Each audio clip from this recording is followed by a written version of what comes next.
Welcome to The Mystic Tie, a podcast for Freemasons. I am your host, Troy Sprue. You can find us online at mystictie.com. Support us on Patreon at patreon.com/mystictie. Email me feedback, guest suggestions, and any other questions at troy@mystictie.com. Recorded to support Esotericism and Freemasonry Conference 2022, this throwback episode features Brother Doug Russel, past editor of the Fraternal Review and officer of the Academy of Reflection. Brother Russel will again be leading our Friday night meditation session and presenting his upcoming book at EFC2026. Enjoy. Thanks, Brother Doug Russel, for being with me here this morning. Glad to be here. Now, we've met a couple of times. I know you've done some meditation sessions and been attendee at our Esotericism and Freemasonry Conference. Every year we've done it since the last 5 years. And this year you're stepping forward with a paper. Can you give us some broad strokes about what you'll be presenting on October 1st for us in Seattle? Sure, yes. This paper is titled Freemasonry in Academic Studies of Western Esotericism. I had been reading scholars of Western Esotericism in recent years, several of them, and noticed that they place Freemasonry right within esoteric traditions, Western esoteric traditions, whereas Masons seem to have conflicted, mixed feelings about the esoteric, to put it mildly. So I looked into all that, and I looked into some of the anti-esoteric and Masonic things that I'm aware of, and I looked at what Brother Jay Kinney wrote. He called the Mason's relationship to the esoteric as a love-hate relationship, which in a way it's, I think, more that some brothers are really anti-esoteric, some are very pro-esoteric, and there's been a long history of going way back into the 1700s at least of differences between Masons about how okay it is to how much of Masonry is esoteric or is not. But these scholars in universities around the world of esotericism, pretty much every one of them places Freemasonry right in the heart of, or right in the mix of esoteric traditions. So that's what I focused on and looked at some of these scholars, and I found out when I dug into some of their books that several of them have written extensively about Freemasonry, and so that fascinated me. Yeah, it's been a rising topic of academic interest, and from what I understand, many of the religious studies and comparative religion professors in universities these days refer to it as a third way, and they might not think it's fully defined yet, but where theology on the one hand dealing with religion and science and the aim of science and from a philosophical perspective on the other hand, and that esotericism falls solidly in kind of a third way approach. And yes, there's been discussions on this podcast before with the 4 major and 2 minor definitions of esotericism, and I've posted the links to the Wikipedia article. We're familiar with that academia takes Freemasonry seriously as an esoteric tradition. What I think you're talking about with your paper is more about why doesn't Freemasonry take Freemasonry seriously as an esoteric tradition? Can you talk some about that? Sure. There's one of the scholars of Western Esotericism has noted that in culture in general, there's been an anti-esoteric view. Let's look at scholars. They dismissed esotericism as not even a valid area of study until the 1990s. You had Francis Yates before that, the great British historian in the 30s through the 1960s or so, studying these sorts of things, Hermeticism, Rosicrucianism, Kabbalah, and such. But she was a pioneer. She was kind of a loner, or among a very few scholars. Mostly universities would not study that. The theory among historians was that we were a culture becoming more and more secular, and that esotericism was becoming more and more irrelevant.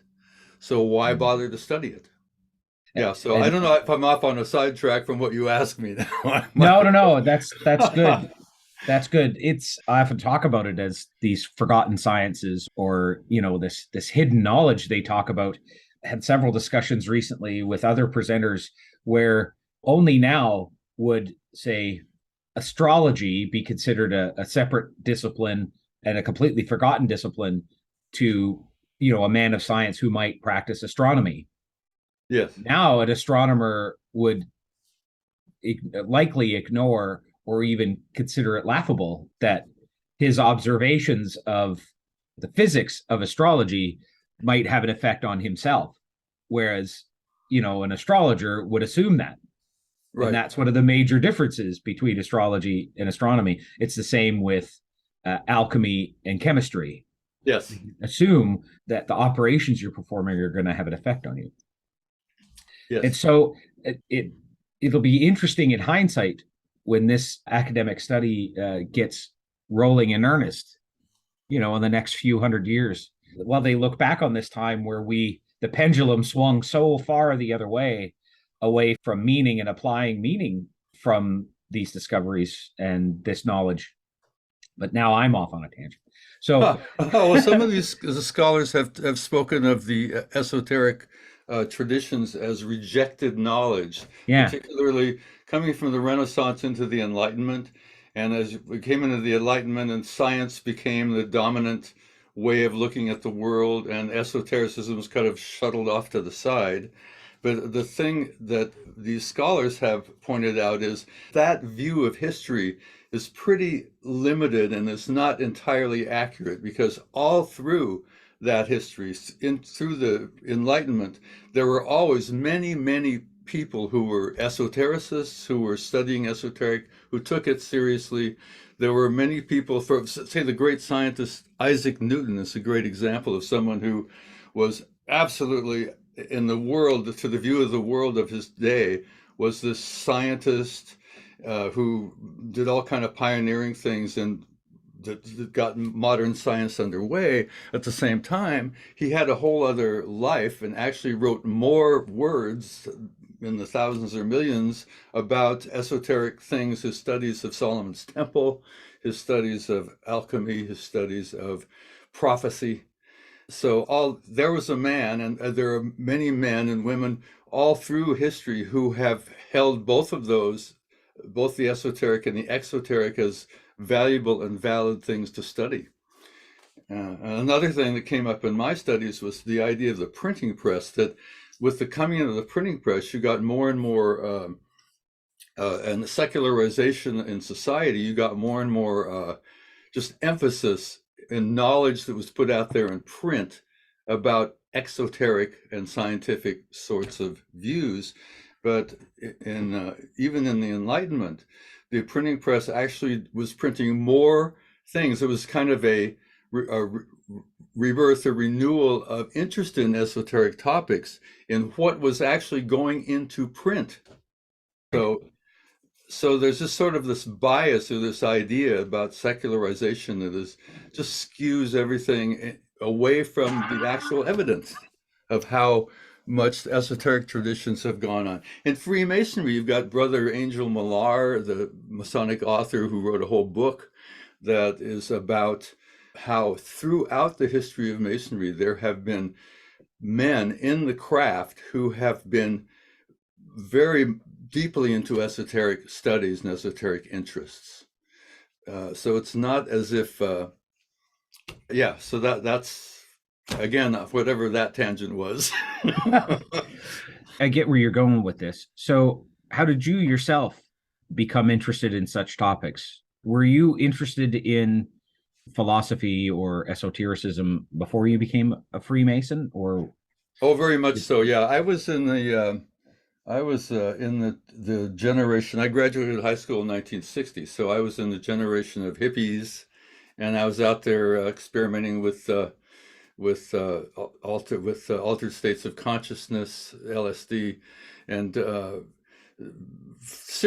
taking it very seriously and reading about altered states of consciousness and so on.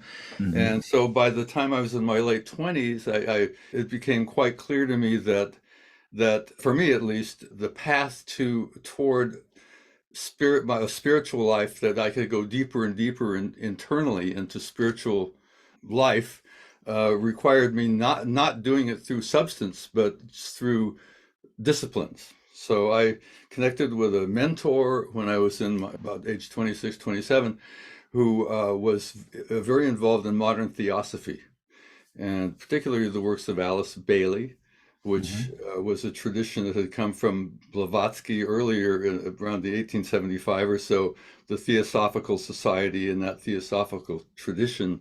So I got immersed in that tradition, and I had a spiritual practice, a meditation practice I've had now for 50 years or so, that is based around those modern theosophy teachings.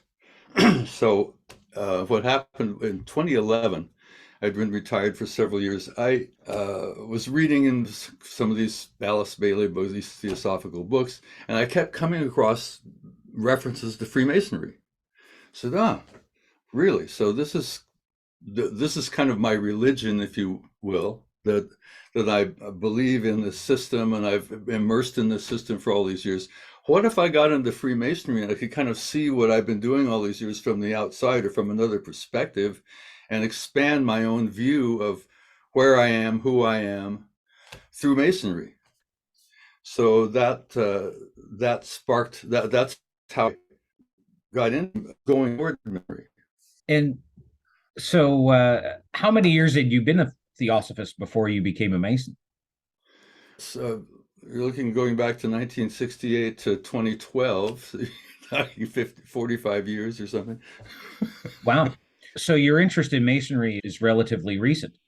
Yes, it is. I got into the fraternity in 2012. I was initiated in 2012, and I coincidentally, getting back to my paper for a second, 2012 was the year that two Grand Masters, one in Florida and one in Australia, in that year put out these totally anti-esoteric edicts. I remember. You can't have esotericism and Masonry. That's not whatever. Right. We can't have druids and pagans in the craft. Oh, no way. It's not, They must not, be expelled. Yes, it's not compatible. And I was a new Mason at the time, so I was initiated past a race 2000, 2007, 2008, 2009, roughly. Yeah, I remember being new, but still a pretty active Mason. And I remember that happening. And I was like, I should travel to Florida and see if they'll not permit me to attend a lodge. Here I am. I was already master of the Duke of Connaught Lodge by then. And it's a respected lodge in this jurisdiction. And though I find out later that the Grand Lodge of British Columbia and Yukon is a rather progressive jurisdiction comparatively for North America, I didn't think that a letter of introduction would, and exposing the fact that I was into Thelema, for example, just stating that I'm a pagan or I'm not a Trinitarian Christian would get me thrown out. I never did it though, and it was interesting, some of the discussions I had at the time, and I thought the edicts, of course, beyond the pale and ridiculous, and the acts of individual Grand Masters, which if you look at hundreds of years of Masonic history, this does happen, where individual Grand Masters have an axe to grind and they come into office and they issue these edicts and they are quietly ignored. Well, and sometimes not so quietly. Australians, the report about the Australian provincial Grand Master, whoever he was, who put out that edict, The nearby research lodge just laughed it off, and that Yeah. same year they decided to have papers presented in their meetings on specifically esoteric topics. So they just said, Right. forget this guy, you know.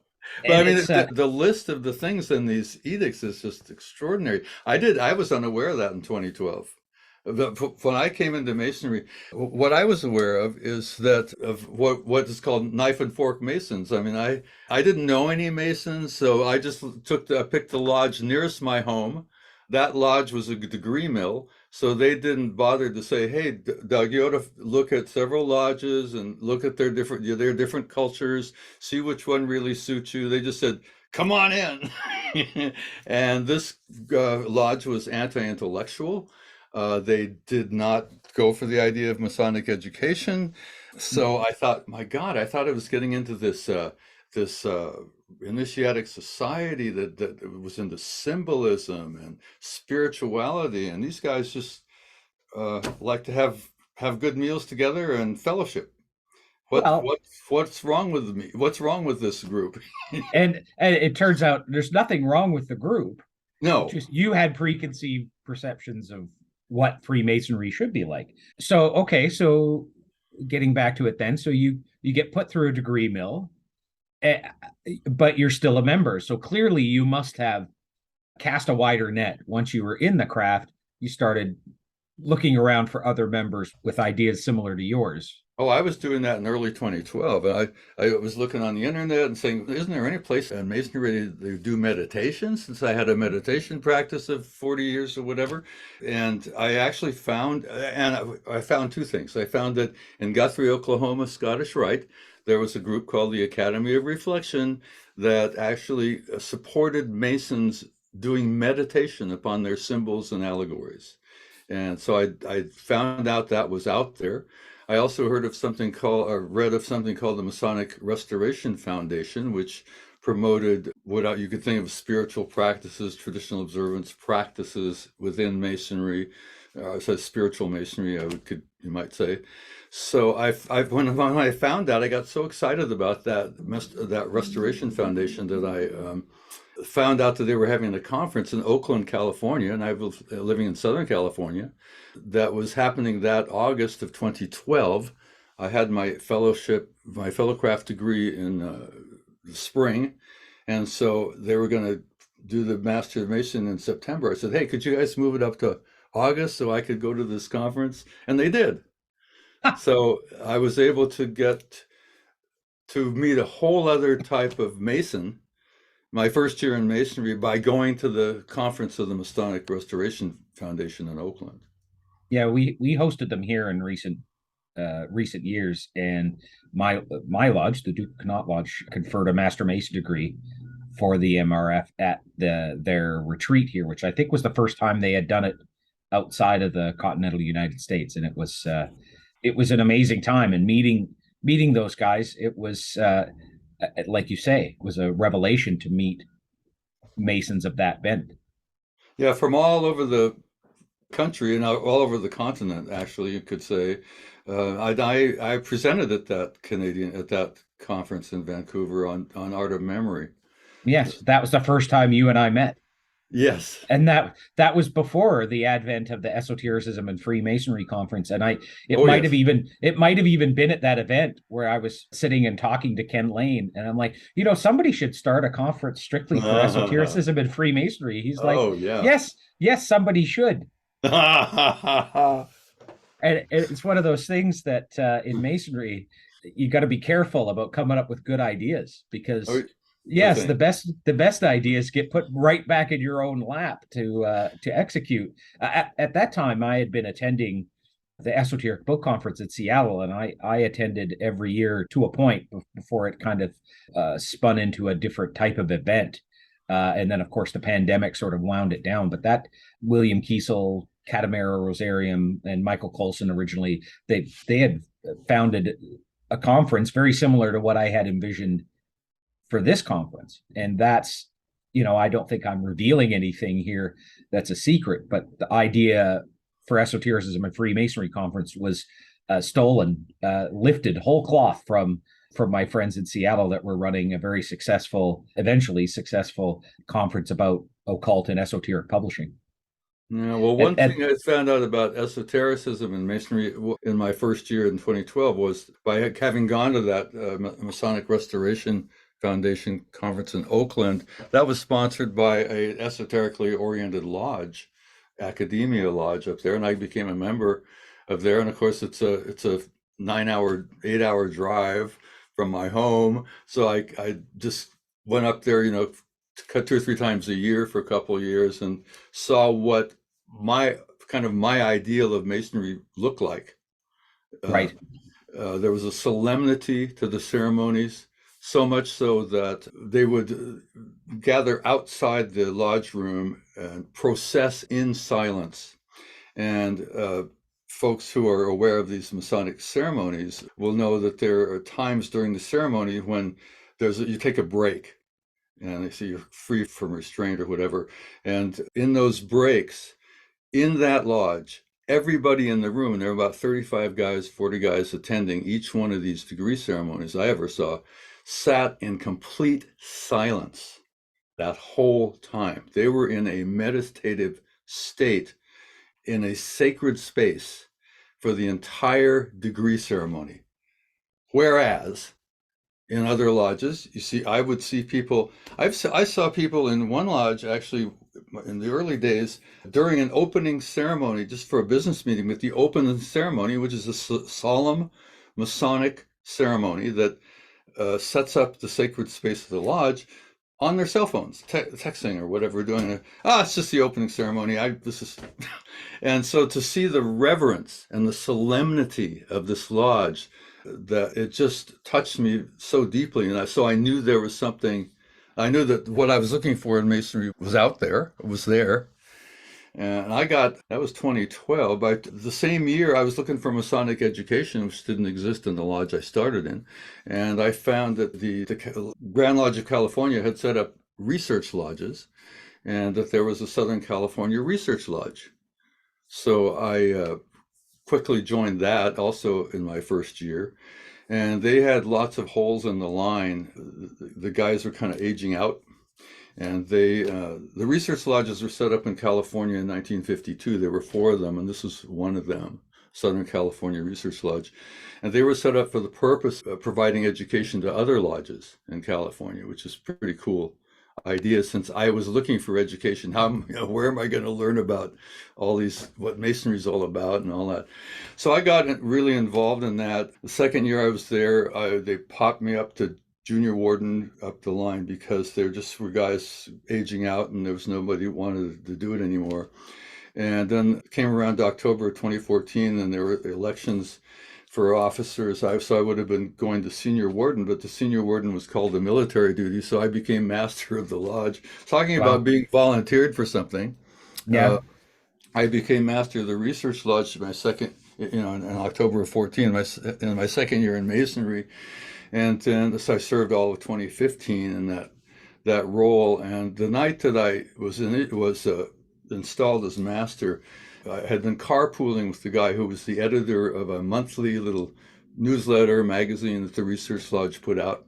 So as we were driving back from my being installed as master, he said, I really need to stop being editor of the magazine. So the same year that I was the master of that lodge, I also became the editor of their Fraternal Review newsletter. I fortunately had one brother in that lodge who became a very close Masonic friend, who was also interested in esoteric and symbolic and mythological, all the parts of Masonry that we think of as esoteric. And he and I started building this lodge in a different direction. By 2016, we had connected up with Dago Rodriguez here in Los Angeles and South Pasadena. And the 3 of us changed the newsletter into a monthly magazine called the Fraternal Review, and we started moving that more in the direction of educational type of articles that were more scholarly and more esoteric studies, esoteric side of Masonry. So I was really thrown in the deep end of the pool very early in my Masonic life. The craft in modern times has a way of doing that. it'll take as much as you'll give, and in lots of ways, it'll push you further than you're prepared to go in some cases, and see if you rise to the occasion. Yeah, well, this was just a wonderful thing for me. It was like an assignment of a sort that it was really turned out to be my Masonic education. I had to do research every month to put out a magazine every month. When it turned into a magazine in January 2016, we did it on themes. So the first issue was on the Masonic apron, or there'd be one on Solomon's Temple, whatever, the Ashlars. So I would have to do research and find out about this topic, which was a very basic topic of Masonry. And so I did that as editor in chief, and I ended up doing it for 7 years. I just retired from that little thing this past year. 2021 was my 7th year of being the editor in chief. So I took a break. I'm now. Did you find a successor to take it and run with it? Because that's always the concern now in Masonry. I don't think it's revealing too much to say that for a long time membership was kind of in free fall, but that's stabilized a bit now, I think, in most jurisdictions and most charters. Were you able to find somebody to take that project and run with it? Yes, well, we did. The Research Lodge mirrored just what you were saying, is that it was in a great state of decline. They had, for example, very active. They had guys going out doing public talks and all that. And by the time I got there, the only thing that was going on was guys were getting together once a month to stuff envelopes and send out a newsletter. And it was just a social occasion for them.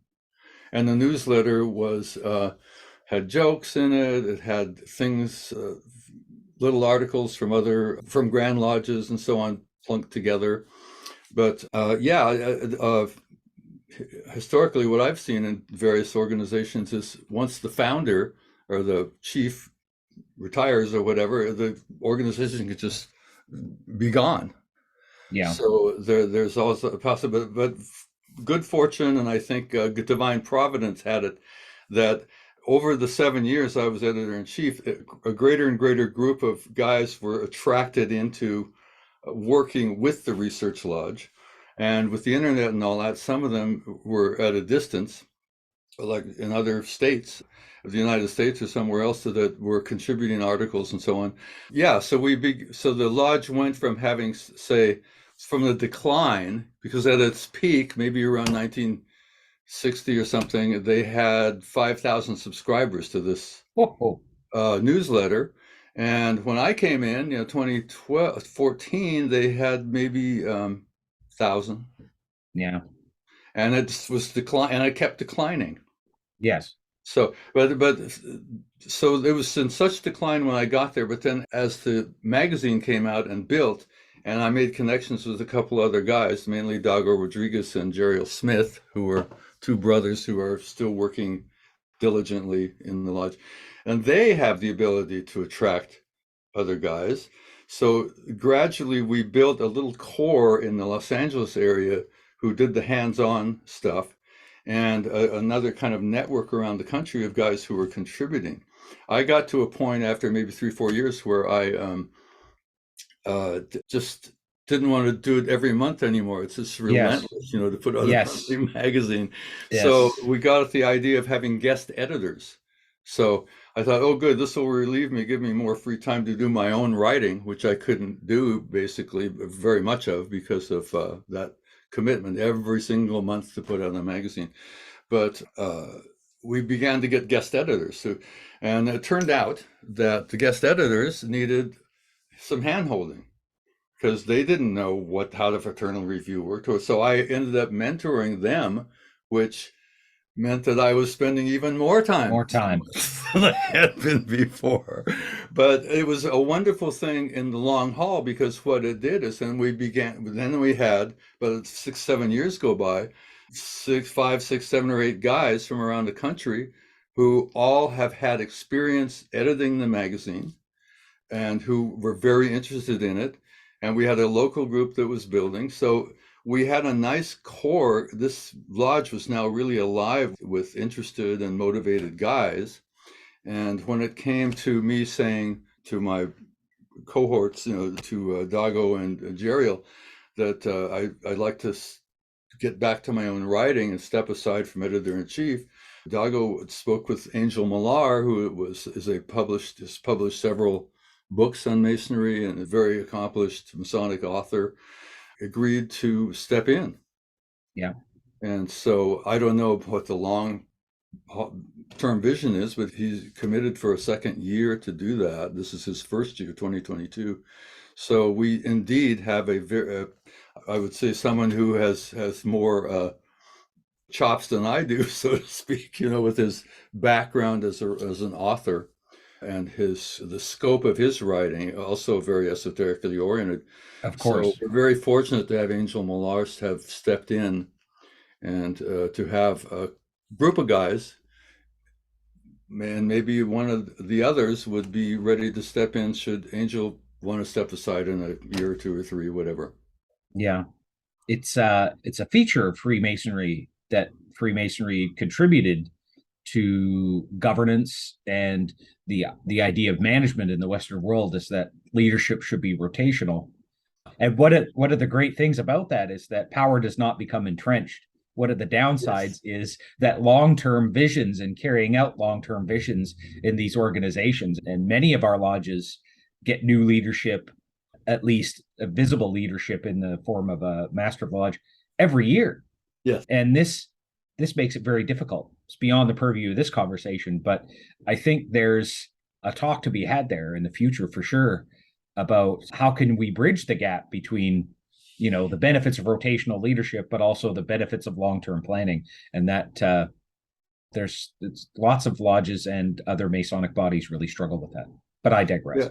Yeah, indeed. Well, yeah, I guess so. A lodge I'm in now has 2 years, has a 2-year minimum. Yeah.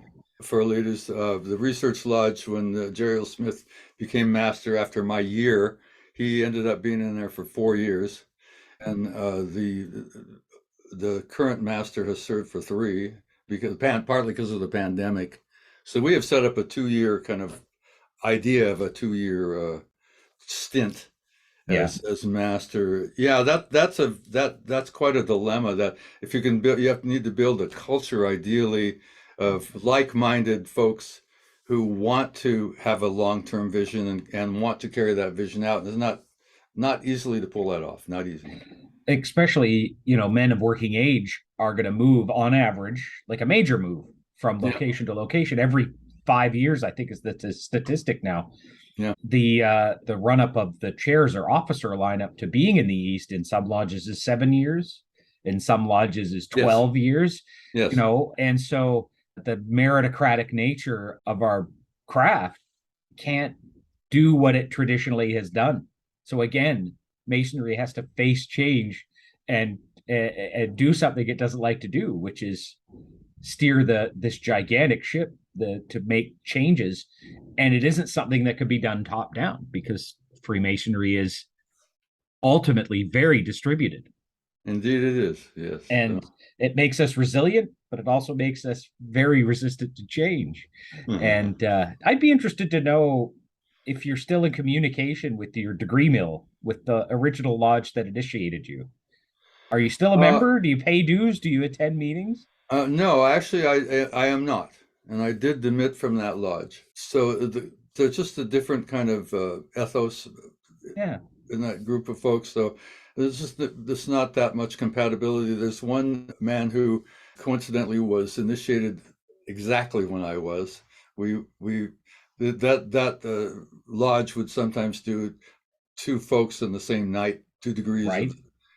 And I was with him through my degrees, through the first 2 degrees. The Master Mason degree was done each of us separately, and we attended each other's. So he remains a good friend.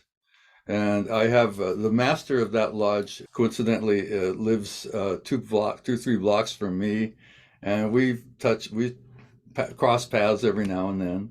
So, but I'm very devoted to the research lodge, and it's been a very intense labor to do that work in that lodge. So no doubt that remains my priority.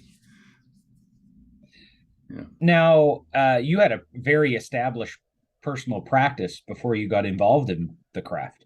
Yes. How has your spiritual practice evolved since your initiation, passing, and raising? Or has it?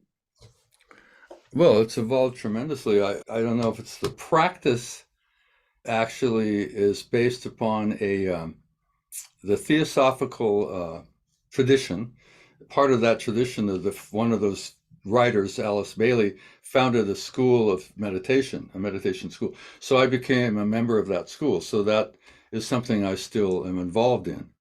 And it's it's a very long years and years of study Mm-hmm. and writing papers, writing a report every month on meditation and so on and so forth. So I'm very much engaged in that, and I volunteer for that organization as a mentor. Uh, That sounds like Eastern yoga, like a yogic tradition to me. one of the main inspirations of those writings is Raja Yoga, which is Yeah. so that's a mental form of yoga. Yeah, In the West, when people hear the word yoga, they think of people in spandex taking poses. yeah, But that's one tiny end of authentic yoga. There's Raja Yoga sort of encompasses a much broader topic, and that's what I was talking about. yeah. Well, If you find yourself sitting still and trying to not think for hours at a time, in the West we call that meditation, but in the East they would recognize that as yoga. yeah, well, this type of meditation, you build a kind of a structure within yourself, and let me say that I hardly ever talk in Masonic context about this. It's not something that comes up very often. Aren't we instructed to not talk about this? But in Well, lodge, yeah, in a way, I can think of it as my religion, my personal religion, because it's my belief system that I invested in for the 40 years or whatever. Uh, good. and then on the other hand, well, so your question was really about Masonry and how it relates to that Yeah, practice in a way. yeah. I mean, I'm keen to know because I'm always keen to know, and fans of the podcast will know that here we discuss religion and even occasionally lean into politics because Yeah. I think philosophical men that are properly men, philosophical beings who are properly instructed can have intelligent conversations about this without judgment, and that's what we like doing.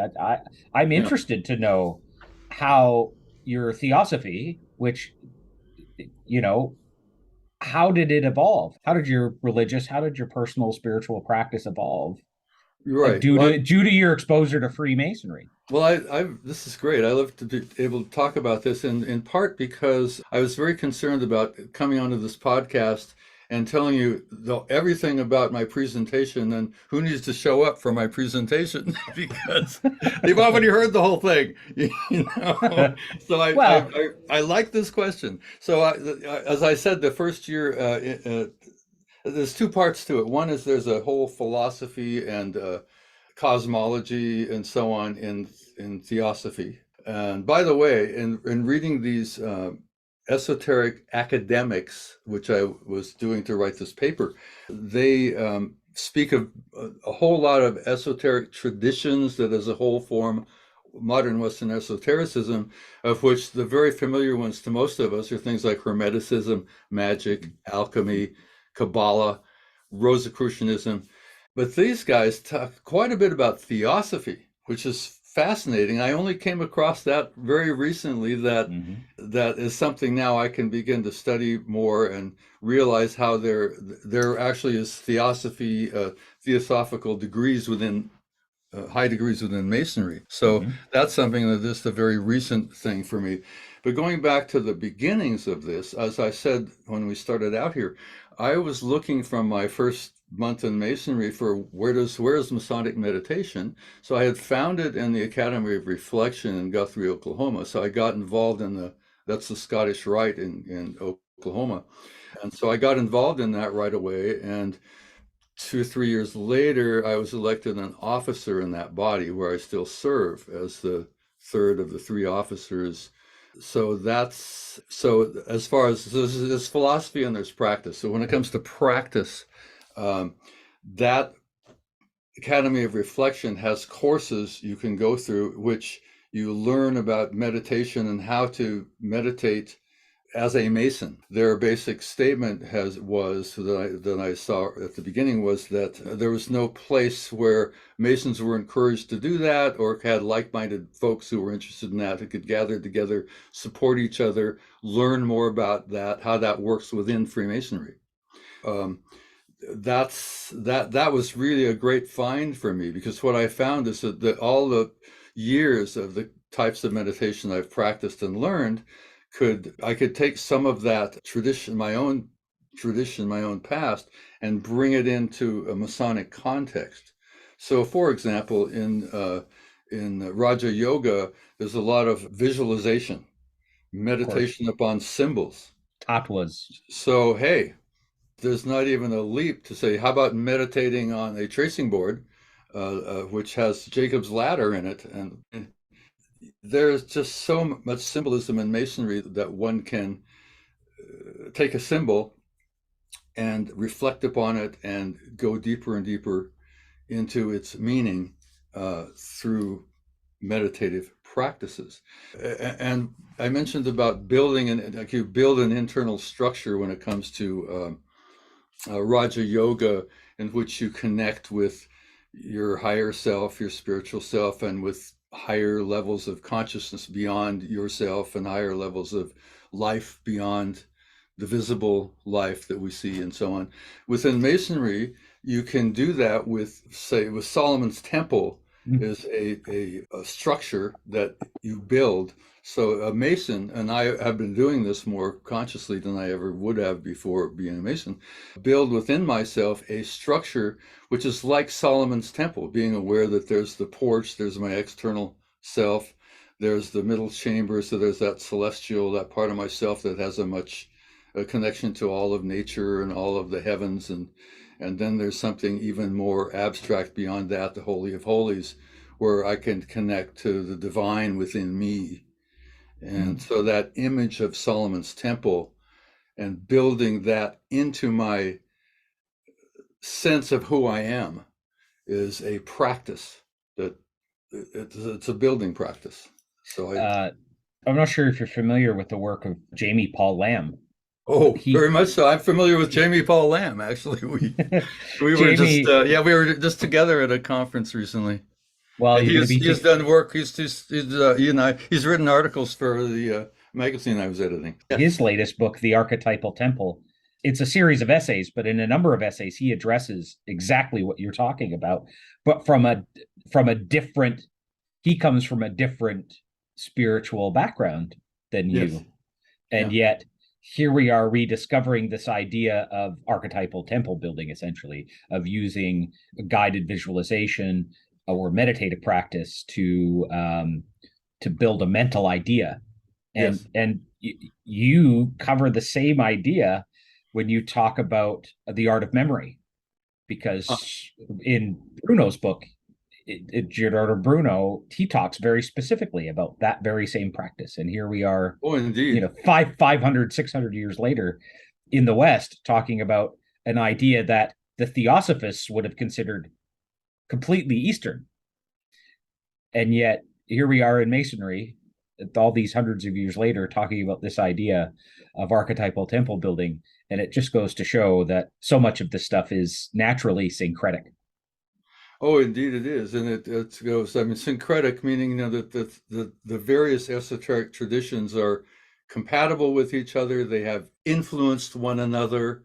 And actually, by the Enlightenment, they were considered the category of rejected knowledge. In other words, all the esoteric traditions there was not just a hodgepodge of this and that and the other thing. It was specific historical streams that had come down and intermingled in a river that is esotericism, that third thing from religion and science. Yeah, the third way. Near the beginning here, yeah.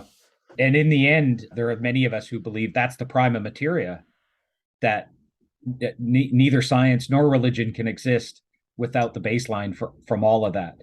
And the further and further you look into religion and science, more and more of it comes out of these esoteric practices. And now, if you look at quantum physics and the way people talk about the physical universe, now they're headed back in that direction and using the language that esotericism might use to describe reality. Yeah, well, Again, I there's a digress. thing in there that's about perennialism. You know, the idea that there is a perennial philosophy, a perennial underlying philosophy of and worldview that goes back to oral cultures, goes all the way back to before writing was invented, and it came down through a chain of initiates. I don't know that who passed it on through oral traditions, and eventually a lot of it got written down.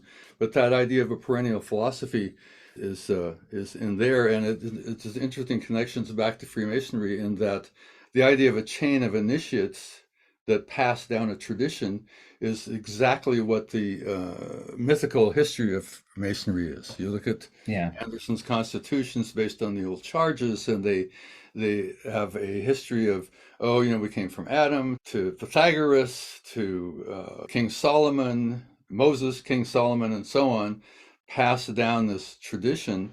That's a perennial philosophy. Yes. So that ties Masonry back into that perennial philosophy. And there's something that a modern view, which I really like, is the idea of a perennial psychology that as a modern thing. The whole idea of this that I talked about earlier, secularization of society, so that the esoteric and that becomes irrelevant, that never really happened. Esoteric was always there and is still there. But what some of these scholars would say is that esotericism just took different forms over time. Yes. And in modern culture, in today's world, one form is psychology. What is psychology if not the inner life, studying the inner life, the esoteric life of human beings? Yes. And modern psychology, and this was my profession, I was a psychotherapist in private practice for a lot of years, and that modern psychology, transpersonal psychology, is a Western scientific psychology, which includes the idea that of the experience, human experience, spiritual experiences, peak experiences, and that sort of thing. Didn't Freud and Jung borrow quite a bit from Kabbalah? Uh, I don't know much about that. I do know that Jung wrote whole books on alchemy. Yeah. So there were connections there. But going back to theosophy for a minute, that's a kind of tradition that you mentioned the Eastern connection with that. Yeah. There's an example in among these academics, esotericism academics, about that would say that historically, the historical current, which we call theosophy, started with Jacob Boehm back in the 16th century, 1500s. He started writing about it in a Christian context. Then that evolved over time to get into different communities and different iterations over the generations of what theosophy is. And by the time you get to the late 1800s, you get Madame Blavatsky, who put a whole new spin on it by bringing in all the Eastern stuff. So it wasn't so much Eastern tied into yoga and so on back in Europe in the 1500s as it was in the late 1800s, when that's what was going on in the world. You were getting these gurus from India coming over to the United States and teaching people meditation and all that stuff. On the other hand, you know, people have also this distorted idea about the 1500s, not realizing that it wasn't just this Christian, monolithic Christian world out there. There was a great mix of Judaism with Islam, with Christianity, with all sorts of esoteric traditions, all the way back there, and Eastern influences.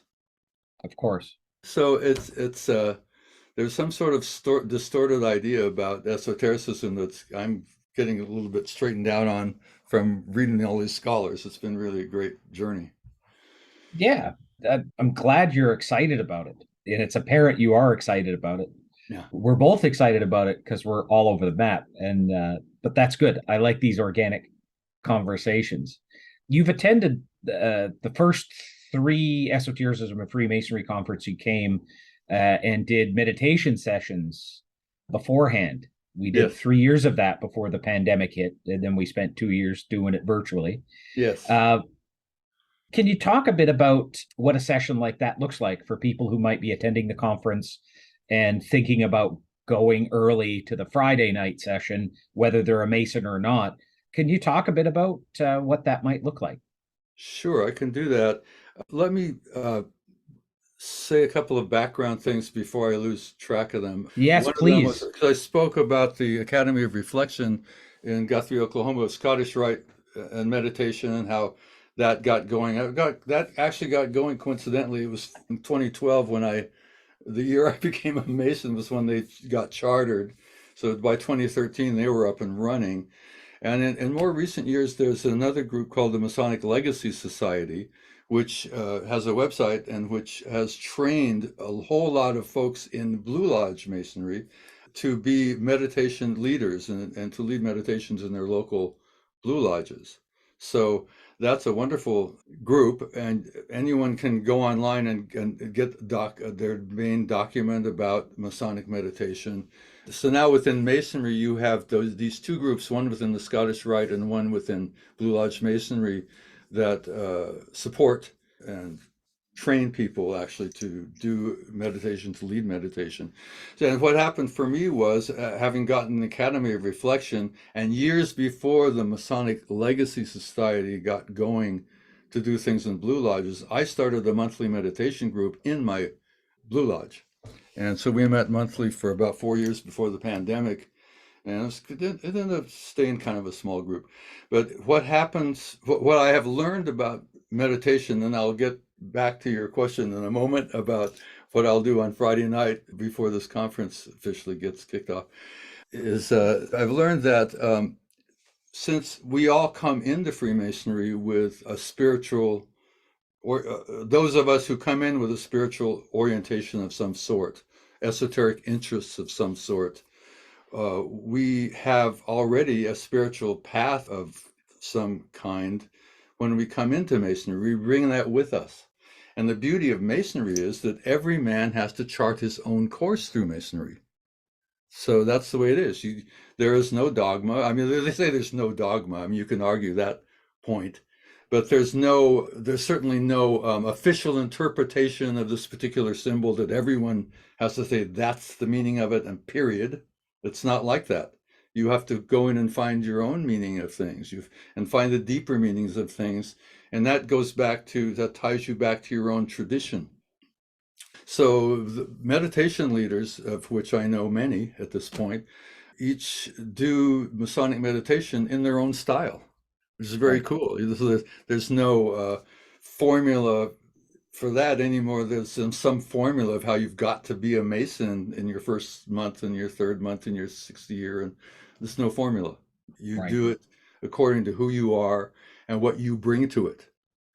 So what I bring to it is, and what I like to do in these meditations, and what I want to do on Friday night, is a series of steps, which starts with basic, simple mindfulness meditation, just a simple getting quiet, relaxed, tuning into your body, settling down. And then I move into a second part in which you, instead of being identified, I call it identification with your spiritual self. So step back from who you think you are and get in touch with that deeper part of you that's more your spiritual self. So that's a specific exercise or meditation technique to move to a broader sense of your own identity. And then from there to meditate on light. I think that's very big in Masonry. And my mentor had me from very early on visualizing a point of light a couple feet above my head, shining all around me, all through me. And that's just a wonderful thing in a Masonic group to use that symbolism of the light above the head, which is like it's a symbol of higher consciousness, a higher perspective on things. It's a symbol of a source of knowledge and insight that comes from beyond you. It's like a miniature sun, so it's a symbol like the sun comes up every day. It doesn't decide who to shine its light on. It's a symbol of unconditional love. It just shines on everyone equally. So sitting in a group, we would form that circle of lights that then would be in a field of light. And then within that, we would take on some Masonic, specifically Masonic symbols, and meditate upon those in the light. And each one of those segments would be broken up with discussion in between, sharing how that went and so on. So it just goes from kind of a surface thing of just how it feels to sit here in this chair and really be present to your own experience in this moment, to something cosmic. And it's just, that's how I like to do it.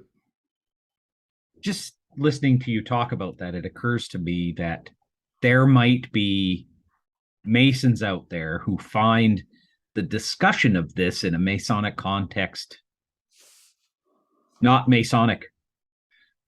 What would you say to a brother or a seeker who was like, well, that's not my Masonry? What would you say, if you would say anything? Because I find the argument about such things sort of silly. But sometimes we're confronted with Masons that are like, that sounds like it isn't Masonry. Yeah. What would you say to somebody like that? Remembering that they're a brother too. And we Right. could have differences with brothers. And I've gotten into heated arguments with brothers before. I'm sort of known for it, but I should be better. Reminding myself that I should be better. How would you, Doug Russel, respond to a brother that's like, this just isn't Freemasonry to me? Yeah, I would say, I would go back to what I said to you about that we all chart our own path through the craft. I think that's a basic Masonic tenet, if you will, principle. No one lays it out in any kind of detail of how you got to participate in Masonry. It's a volunteer organization, and you go to a lodge, and they can have all these social events which you can choose to go to or not. They have a progressive line. You can become an officer or not. I know I've seen a lot of guys that I've seen the Masonic meetings that get the most attendance in some lodges where I've been a member are the ones where they serve food. So there's the knife and fork guys. So there's a lot of different ways to be a Mason. That's what I would say. And if meditation is not for you, brother, that's okay. What we as Masons need to do, meeting on the level, is honor each other as human beings with our differences in values, and grow into a love and acceptance of one another, even if we disagree with each other's lifestyle, or whatever it is, So if you, brother, if you want to, if your ambition is to go up the line and have fancy titles and all that kind of stuff, more power to you. It's not me, but more power to you, because we need that kind of leadership in the craft.